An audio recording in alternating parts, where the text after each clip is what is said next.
Buongiorno, scusate il ritardo.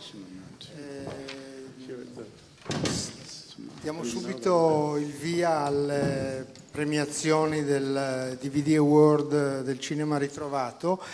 Al tavolo tutti i giurati, dall'estrema sinistra Alexander Horvath, Mark McElaten, Lorenzo Codelli, Jonathan Rosenbaum, Lucien Loget e io che sono Paolo Mereghetti. Come sempre cominciamo con le menzioni speciali, cioè ognuno di noi, oltre ai premi che leggeremo dopo, ha voluto segnalare una serie di film che ci sembrano importanti e ognuno li leggerà nella propria lingua e poi io e Jonathan tradurremo nell'altra. C'è un ordine, comincia Lorenzo. Sì, il mio personal choice è il film Women on the Run di Norman Foster del 1950, edito dalla Flickr Alley in Blu-ray. È un gioiello perduto e ritrovato dal detective Eddie Miller, che ho visto fra l'altro qui nella sala e che saluto, e dalla sua instancabile Film Noir Foundation, un DVD straordinario. Jonathan, you would to read the translation in English. Yes.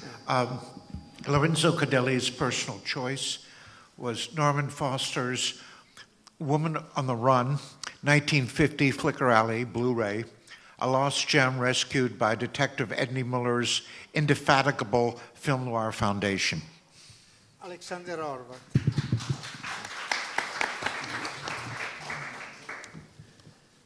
My personal choices this time are twofold. One is a release by the Cinémathèque in Brussels, Déjà s'envole La Fleur Maigre, a great film by Paul Meyer from 1960. And secondly, a release I only realized here that it exists, Il Cinema di Pietro Marcello, Memoria dell'immagine, published by Cinema Libero and the Cineteca di Bologna. And I would like to say, regarding the latter of the two, a real Cinematheque style DVD, subtitled both in English and in French, is dedicated to, as far as I'm concerned, one of the greatest contemporary filmmakers whose work is still very much underappreciated outside Italy, and with this DVD receives his rightful chance for global recognition. La scelta di Alexander Horvath va a due film. Il primo è Déjà s'envole La Fleur Maigre di Paul Meyer, pubblicato dalla Cinémathèque di Bruxelles, e il secondo è Il Cinema di Pietro Marcello, Memoria dell'immagine, pubblicata da Cinema Libero Cineteca di Bologna. Sul secondo Alexander Horvath vuole sottolineare che grazie a questo DVD in stile cineteca, cioè sottotitolato in inglese e in francese, uno dei migliori filmmaker contemporanei, il cui lavoro è ancora sottostimato fuori dall'Italia, riceve, a ragione, la sua possibilità di un riconoscimento internazionale. Adesso tocca a Lucien Loget. Si tu veux parler en français, je te... Non, parler en anglais. Okay. Parce que c'est écrit en anglais. My choice is Tonka Sibenic by Karel Anton, 1930. One of the first such sound films. Like many great films of that era, it reflects several influences: expressionism, social realism, Kammerspiel film, the art of the Soviet photography, all used remarkably without imitation. It contains all the great themes of the end of the silent period, the opposition between the city and the countryside, the misdeeds of modern society, frustrated loves ending in drama, themes served by an astonishing visual beauty. La scelta di Lucien Loget va a Tonka Sibenice di Karel Anton, 1930, Repubblica Cecoslovacca, pubblicato dalla Narodny Film Archive, uno dei primi film sonori cecoslovacchi. Come molte grandi opere dell'epoca riflette numerose influenze: l'espressionismo, il realismo sociale, Kammerspiel film, l'arte della fotografia sovietica, tutte utilizzate in modo straordinario e senza imitazioni. Contiene i grandi temi della fine del periodo muto, l'opposizione tra città e campagna, i misfatti della società moderna, amori frustrati che sfociano in tragedia, tutti caratteri tratteggiati con una stupefacente bellezza visiva. Now Mark McElhatton. Mark has asked me to read his for him because he's having trouble with his voice. Okay. Mark McElhatton, Kafka Goes to the Cinema, Munich 4-DVD box set, Edition Film Museum. All of the films extant that Kafka saw in cinemas and referred to in his writings are included in this set. The films range from a Mary Pickford feature to Danish and French silent dramas, documentaries from Russia and Palestine, and more. A poetic concept with a factual basis yields a fascinating collection of films from 7 international archives, an unimaginable miscellany made coherent through an inspired premise. La scelta di Mark McElhatton va a Kafka Goes to Cinema, pubblicato a Monaco, un DVD di 4 DVD, un box, scusate, di 4 DVD pubblicato dalle edizioni Film Museum.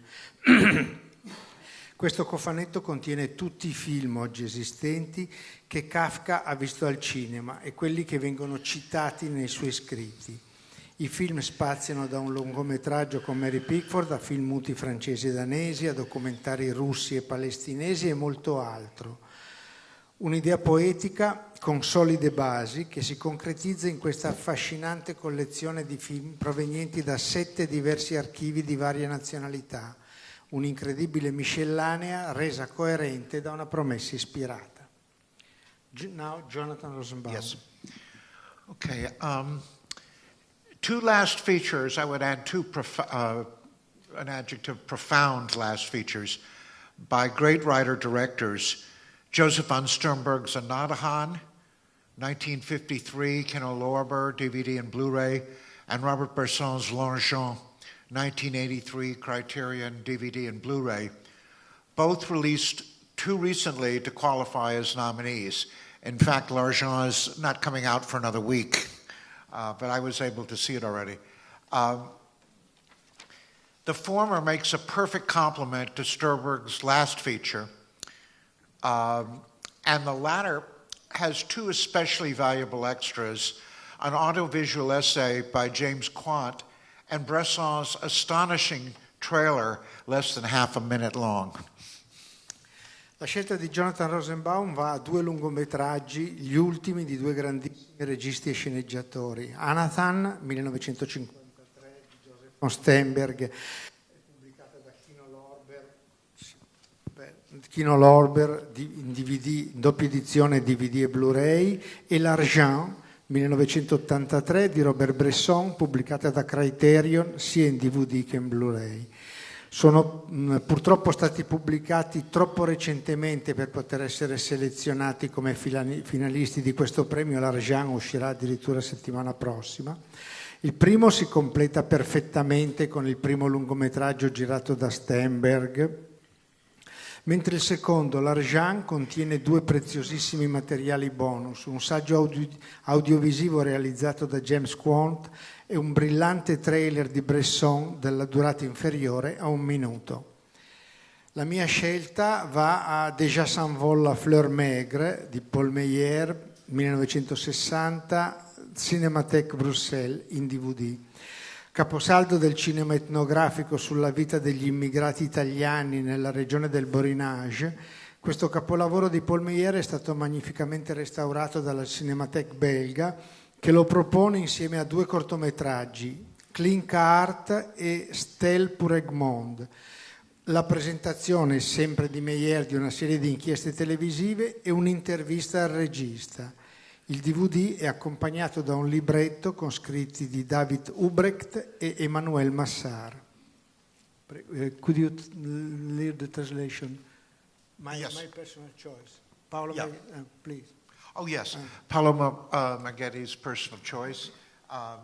Déjà s'envole, Le Fleur Maigre, Paul Meyer, 1960, Cinémathèque Bruxelles, DVD. A monument of ethnographic cinema about the life of Italian immigrants in the Borinage region. The masterpiece of Paul Meyer has been magnificently restored by the Cinematheque, which presents it along with 2 short features, Klinkart and Memorial to Egmont, a few TV reports, also by Meyer, and an interview with the director. The DVD also includes a booklet with essays by David Hobrecht and Emmanuel Massad. Adesso passiamo ai premi, che sono quasi gli stessi dell'anno scorso. Con in più abbiamo istituito un premio speciale per 2 edizioni ingombranti, extra large, perché sono veramente 2 monumenti che si fa fatica a mettere in qualsiasi biblioteca. Vuoi leggere tu per primo, Jonathan? Okay. You start. For the special prize? Yes, special prize. Okay, this is a special prize for 2 unwieldy releases. Vida, Poland, from 1954 to 213.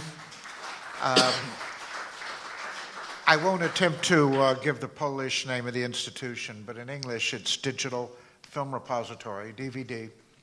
And Robert Frank Filmworks, USA, 1959 to 1975, Scheidel, DVD.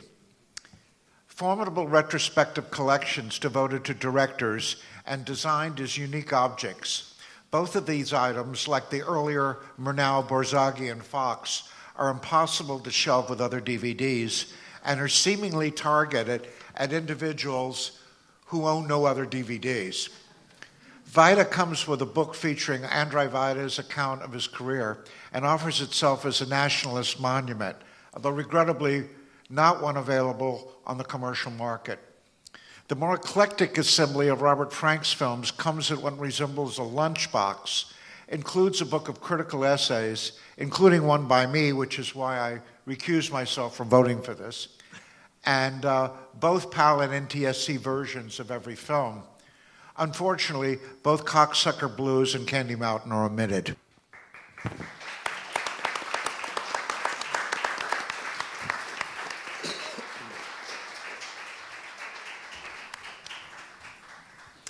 Grazie, io rappresento il Cefrove Repositorium Filmove, quindi che ha edito il cofanetto di Vaida, il super monumento nazionale. Per noi è davvero un onore ricevere questo riconoscimento. Andrzej Wajda è morto circa 6 mesi fa, ha collaborato attivamente alla progettazione e alla creazione di questo grande box, penso che sia, diciamo, una sorta di sua ultima autobiografia forse. Il cofanetto comunque sarà edito, sarà commercializzato entro la fine dell'anno, forse già da settembre. Quindi ci stiamo adoperando affinché questo riesca e mi auguro che insomma possa essere appetibile a tutti voi. Grazie tante.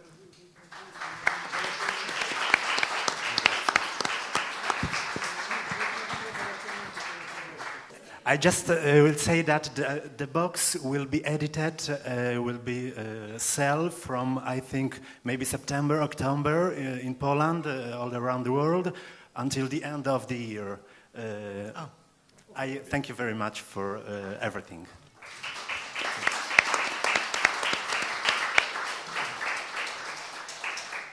Best discovery of a forgotten film, which is given to 2 different packages. First, Descent and Disruption, Alan Clark at the BBC, UK 1969-1989, BFI, DVD and Blu-ray, and the following is by Lucien. More than a rediscovery of forgotten films, this is a discovery of an almost unknown director. Alan Clark signed 3 films in the 80s, but his essential work was for BBC TV. The box set presents 32 films, shorts, and features made between 1967 and 1989, all remarkable for their content and their form, reflecting sharply the low and middle classes of British society, with an acute point of view often going deeper than Ken Loach. The narrative style is quite modern, with no equivalent in the European televisions of these 2 decades. Elephant by Gus Van Sant, 2003, was strongly inspired by the TV film of the same title that Clark directed 15 years before. But the Palme d'Or winner is much less upsetting than the original. And should I go? Okay. Yes, the second is La Saison Un tétralogie de Marcel Hanoun, France, 1968 to 1972, Revoir DVD. And this is by Paulo. La Saison is Marcel Hanoun's most ambitious and representative work.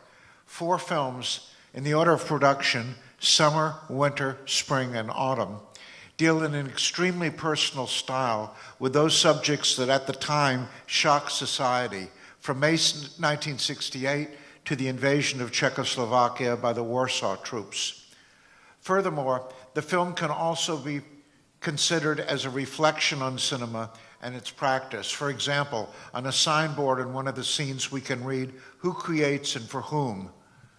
Published by Revoir in collaboration with the Cinémathèque Française, this box set presents for the first time the complete tetralogy, subtitled in English, a 100-page booklet with essays written by Dominique Noguez, Émeric de Lastens, Jean-Louis Bory, Paolo Melis, and a long interview with the director.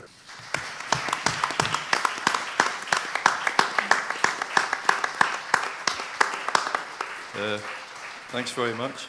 This is quite a big deal because this was a very, very difficult project to work on for me and my colleagues.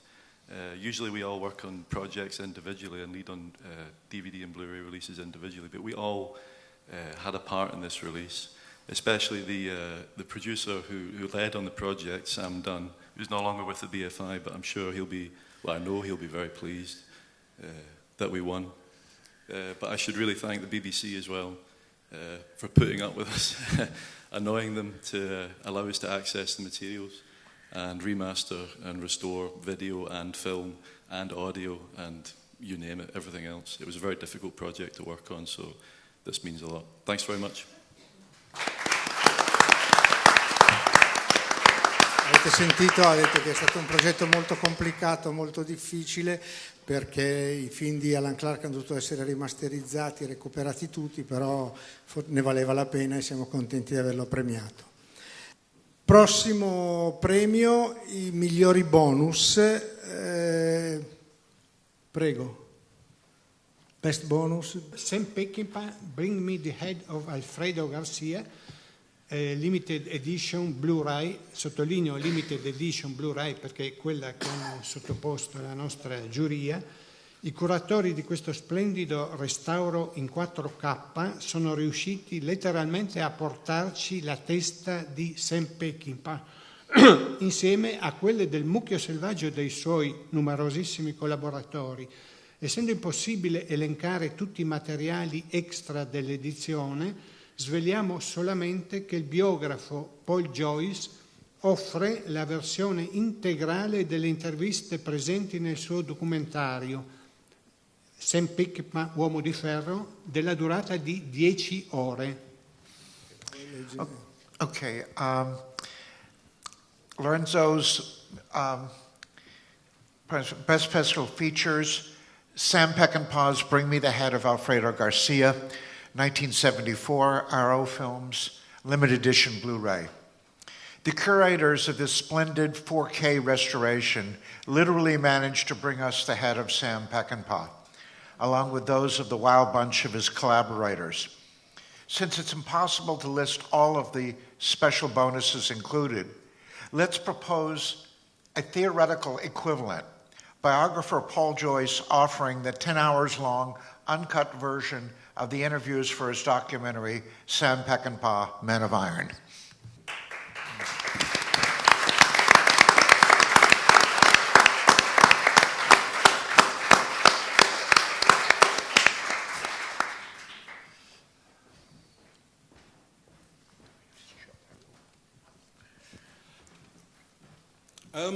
Mainly I want to say thank you to Paul Joyce because he kept all of those interviews for 1992, so 25 years he had these interviews. He kept them hoping that one day people would be able to see them. And they're amazing, you know, to work on this project just for myself was great. It's like an oral history of Sam Peckinpah on a single disc. 13 interviews, Ali McGraw, David Warner, James Coburn, etc.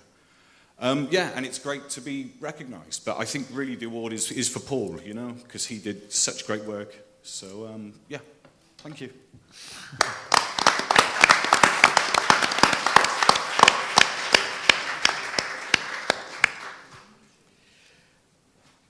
For the best box set, we have a tie. We have two winners. Pioneers of African American cinema, United States, 1915 to 1944, Kino Lorber, Blu-ray, and Decalogue, Poland, 1985, and other years, Arrow Films, DVD and Blu-ray. Both of these boxes are exemplary instances of the way in which a box set can shed light on a whole chapter of film history. The 5-disc Pioneers gives us deep insight into the fascinating era of the so-called race cinema circuit in the US from 1915 to the mid-1940s, with more than 20 works from black filmmakers such as Oscar Michaud, Spencer Williams, and many more unknown ones, including discoveries like The Flying Ace from 1926 or Hellbound Train, circa 1930. The 75-page booklet with a magnificent essay by Charles Musser is an important part of this rich collection. Decalogue, published in both DVD and Blu-ray versions, is not only a complete representation of Krzysztof Kieślowski's famous TV project about the Ten Commandments, in wonderful restorations from Telewizja Polska, but it also includes his other, much lesser-known films for television. The box thus shows that he was at least as much a master of the home medium as of the cinema. As with Pioneers, the beautiful little book that comes with the box is highly welcome, with the texts mostly by Kieślowski himself.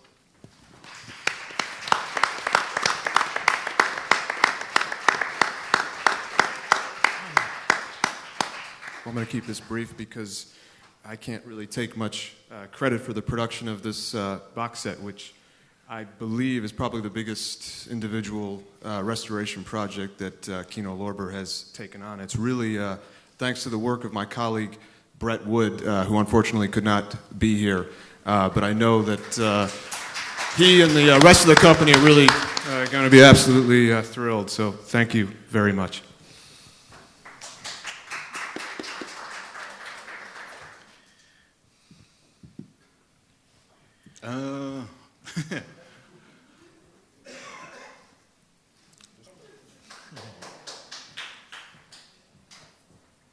Yeah, Decalogue was a real team effort for Arrow,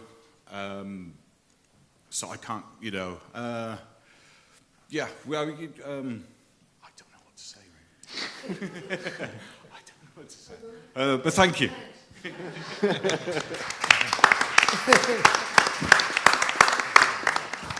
The best single release, Color Box, 19 films by Lynn Lai, USA, New Zealand, 1929 to 1980. Lynn Lai Foundation, Govett Brewster Art Gallery, Nagana Kaunga Sound and Vision, DVD. Poet, philosopher, inventor, total artist Lynn Lai was a personality as exuberant and colorful as his films. He was a coalsman on a steamer, a postal worker, an adopted member of a Maori tribal community, a lecturer in New York. Lai was pioneer of kinetic sculpture, tangibles, direct drawing and painting on film. Most of Lai's commercial public service commissions were as wildly imaginative as his personal projects. He was a mentor to Jack Smith, another one of the greatest colorists of cinema, and an influence on Stan Brakhage and many younger experimental filmmakers of our present century. His amazing work had key periods of exposure, then became unseen if not forgotten. Fortunately, in the last few years, there have been some fine exhibitions and publications devoted to Lai. Most essential is this DVD issued by the Lynn Lai Foundation of New Zealand that includes 19 films from 1929 to 1979, our DVD of the year.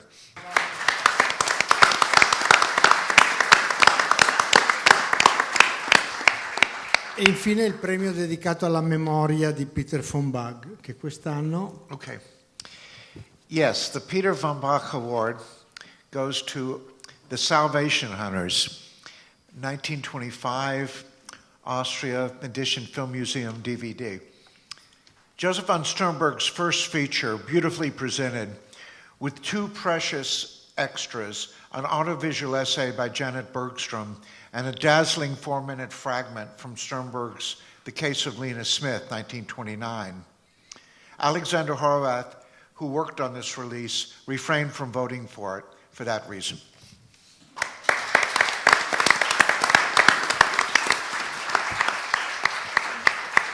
Thank you very much.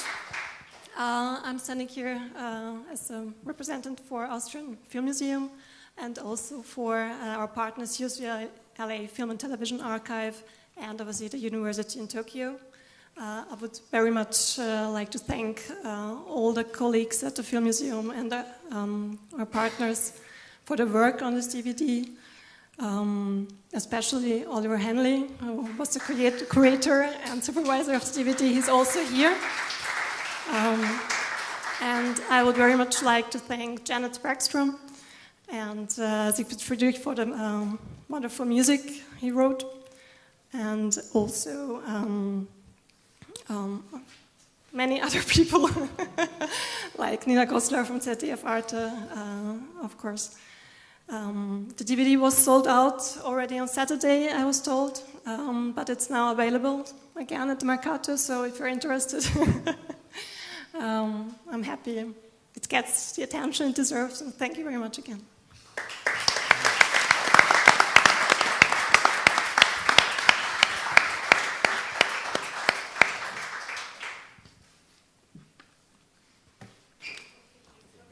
La messa è finita, come dicono in Italia. Arrivederci.